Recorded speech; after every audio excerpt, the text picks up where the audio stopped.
Hello, good morning all of you. आप सभी का इसी एकेडमी के ऑनलाइन प्लेटफॉर्म पर हार्दिक स्वागत है।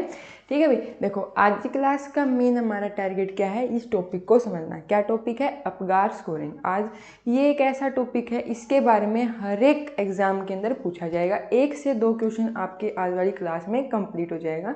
तो अपगार स्कोरिंग के बारे में एक एक बात ध्यान से अपनी नोटबुक्स में लिख लेना, क्योंकि बहुत इंपॉर्टेंट टॉपिक है। अब अपगार स्कोर होता है क्या है? देखो, सबसे पहली बात कि अपगार स्कोर दिया किसने, तो डॉक्टर वर्जीनिया अपगार नाम की एक साइंटिस्ट थी जिन्होंने अपगार स्कोरिंग के बारे में बताया था। ठीक है, अब इसके अंदर मैं बता दूं इसका प्रयोग क्यों किया जाता है, ताकि जो छोटा बच्चा नियोनेट होता है उसकी असेसमेंट कर सकें। फॉर नियोनेटल असेसमेंट, जैसे बच्चा पैदा होगा उसके देख के भाई बच्चा ठीक है या नहीं है, उसके अंदर रेस्पिरेशन वगैरह अच्छे से हो रहा है या फिर नहीं हो रहा, इन सभी चीज़ों को असेस करने के लिए अपगार स्कोरिंग बनाई गई थी। अब आपसे दूसरा क्वेश्चन पूछा जाएगा कि अपगार स्कोरिंग को कब किया जाता है। तो जैसे ही बच्चा पैदा होगा उसके 1 मिनट बाद, कितने मिनट बाद? 1 मिनट बाद जो है आप लोग क्या कर सकते हैं, अपगार स्कोरिंग को चेक कर सकते हैं। इसके बाद कि भाई 5 मिनट बाद, 5 मिनट आफ्टर बर्थ, 5 मिनट बाद आप दोबारा चेक करेंगे अपगार। तो 2 बार मिनिमम ये चेक किया जाता है अपगार स्कोरिंग। देखो, अब अपगार शब्द से क्या तात्पर्य है, इसके कितने तत्व होते हैं, किस किस तरीके से हम जो बच्चे को असेस कर सकते हैं। इसमें मैं बताऊँ, जो हमारे शरीर के मुख्य ऑर्गन्स होते हैं, वाइटल ऑर्गन्स होते हैं, उन सभी को असेस किया जाता है। जैसे कि हार्ट हो गया, लंग्स हो गए, ब्रेन हो गया, इन सभी चीज़ों की फंक्शनिंग को हम असेस करते हैं कि अच्छे से कार्य कर रहे हैं या फिर नहीं कर रहे। अब इसके भी 5 कंपोनेंट, कितने कंपोनेंट हैं? 5। अपगार लिखा है ना, 5 अक्षर है, तो इसके अंदर कितने कंपोनेंट होंगे? 5 कंपोनेंट होंगे। एक एक करके कंपोनेंट के बारे में बताती हूँ, जल्दी से लिखो। देखो, ए से तात्पर्य होगा पी से, जी से, ए से और आर से। ठीक है, अपीयरेंस,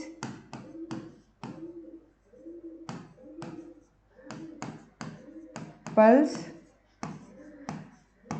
ग्राइमेस, एक्टिविटी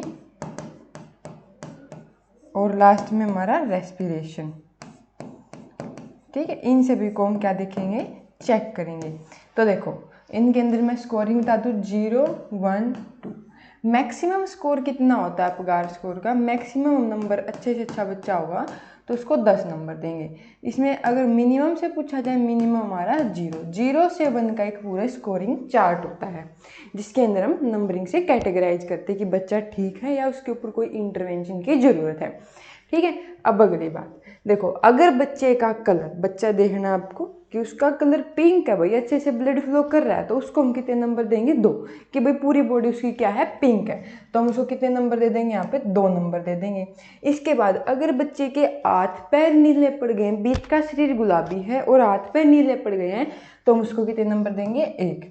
इसके बाद पूरा ही बच्चा क्या हो गया है, नीला पड़ रहा है, जिसको हम क्या बोलते हैं? साइनोसिस। इस शब्द को क्या बोलेंगे हम? साइनोसिस। तो बच्चे को क्या दिए जाएंगे? 1 नंबर दिया जाए, 0 नंबर दिया जाएगा। और इसको हम क्या बोलेंगे? एक्रो। एक्रो का मतलब कि भाई हमारे हाथ पैर जो हैं क्या हो गए हैं? ब्लूइश कलर के हो गए हैं और इसमें पिंक कलर है। ठीक है, इसके बाद पल्स। अगर बच्चे में पल्स है ही नहीं, मतलब हार्ट रेट अब्सेंट है, तो हम कितने नंबर देंगे? 0। इसके बाद हार्ट रेट अगर 100 बीट्स, 100 बार धड़क नहीं रहा है, उससे कम बार धड़क रहा है, तो हम कितने नंबर देंगे? कम। 100 बीट्स पर मिनट से कम है तो हम क्या देंगे? 1 नंबर देंगे। इसी के साथ अगर 100 बीट्स पर मिनट से ज़्यादा बार धड़क रहा है तो हम कितने नंबर दे देंगे? पूरे 2 नंबर दे देंगे। इसी तरह ग्राइमेस। ग्राइमेस का मतलब क्या होता है? एक छोटी सी बात कि भाई जैसे हम उसको छेड़ रहे हैं या फिर उसको थोड़ा सा ये लगा लो आप, उसकी नाक में थोड़ा सा वो डाल रहे हैं कि भाई वो बच्चा इरिटेट हो, उसके पैर पे खुजली वगैरह कर रहे हैं तो इरिटेशन हो, तो इसमें क्या होता है कि बच्चा रिस्पॉन्स, बिल्कुल ही रिस्पॉन्स नहीं कर रहा, नो रिस्पॉन्स, तो हम उसको 0 नंबर दे देंगे। या फिर बच्चा थोड़ी बहुत अपना क्या दिखा रहा है कि मेरे को मत छेड़ो वगैरह, थोड़ा रो के दिखा रहा है आपको, है, थोड़ी सी मतलब हल्की फुल्की कराई कर रहा है तो उसको हम कितना नंबर दे देंगे 1, ठीक है। स्लाइटली कराई कर रहा है, लेकिन अगर वो बिल्कुल तेजी से रो रहा है, एक्टिवली कराई कर रहा है, तो उसको कितना नंबर देंगे भाई, पूरा रिस्पॉन्सिव है बच्चा, एक्टिवली रो रहा है, तो उसको हम 2 नंबर देंगे। इसी के साथ चौथी चीज़ अपनी एक्टिविटी, कि बच्चा अपने हाथ पैरों की मूवमेंट कैसे कर रहा है। अगर भाई थोड़ी बहुत बिल्कुल ही मूवमेंट नहीं है तो नो फ्लेक्शन, अगर थोड़ी बहुत मूवमेंट है तो 1 नंबर, और बिल्कुल अच्छे से अपने हाथ पैरों को मार रहा है तो अपना 2 नंबर आ जाएंगे, ठीक है। तो इसमें नो फ्लेक्शन, नो मूवमेंट लगा सकते हो आप यहाँ पे, नो फ्लेक्शन, ठीक है।